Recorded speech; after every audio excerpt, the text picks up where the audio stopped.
Welcome to Candid Africa, truthful and unapologetic. I listened to speeches such as those of Julius Kambarage Nyerere of Tanzania. He said, we did not come here to talk about unity or to remind ourselves how unity is important. We have come here to affirm the fact that without unity, Africa is never going to realize their potential.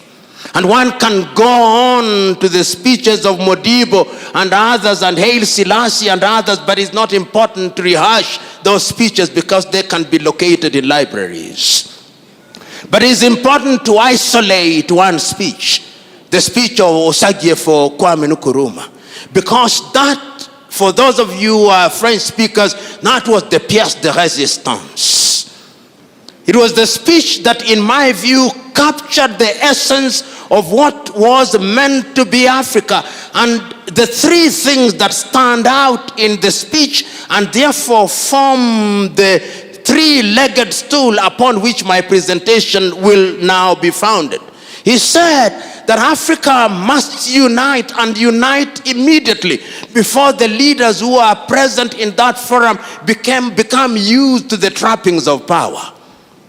You and me know that they have now become victims of the trappings.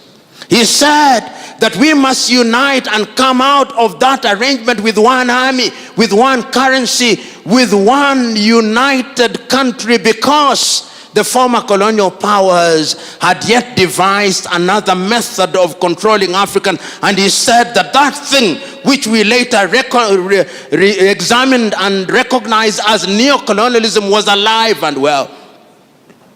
And he said, if we did not do so, Africa will never realize our potential.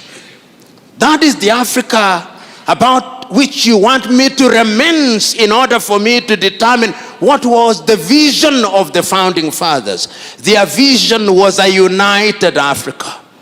Their vision was an Africa that was united in our diversity.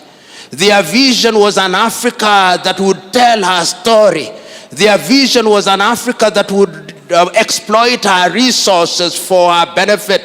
Their vision was an Africa that would sit at the dinner table of human civilization, not as food to be consumed or as a waiter, but as a diner to enjoy the goodies of life. That was their vision.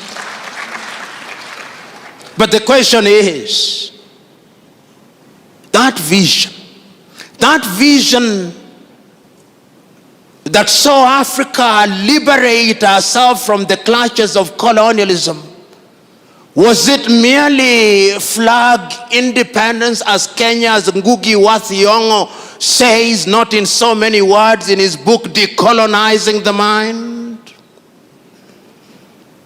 Was it a total liberation of the peoples of Africa? In his famous television program, Kenya's Ali Mazrui, the program titled Africa, a Triple Heritage, Ali Mazrui says passionately and eloquently at once that Africa is the only continent on earth that consumes that which it does not produce and produces that which it does not consume.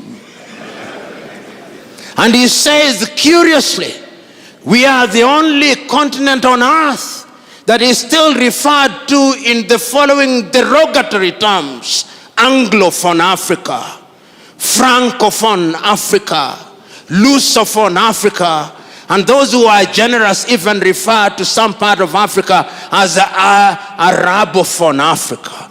He says they do not say that of Latin America, they do not say that of Asia. And if you doubt Ali Mazrui, there is now a war that is going on in the Cameroons and is characterized as a war between the Francophones and the Anglophones. But if you go to the so-called Anglophone area, no more than 5% can speak eloquent French. Yet there are many ethnicities in that part of the world. And I'm submitting to us that this is important because it demonstrates that there is something in our minds that we have yet to liberate ourselves. We have yet to decolonize our mind, which Ngugi wa Thiong'o says is the prerequisite to our total liberation so that we can engage with the world meaningfully. Did you like or hate what you heard? Let us know in the comments below.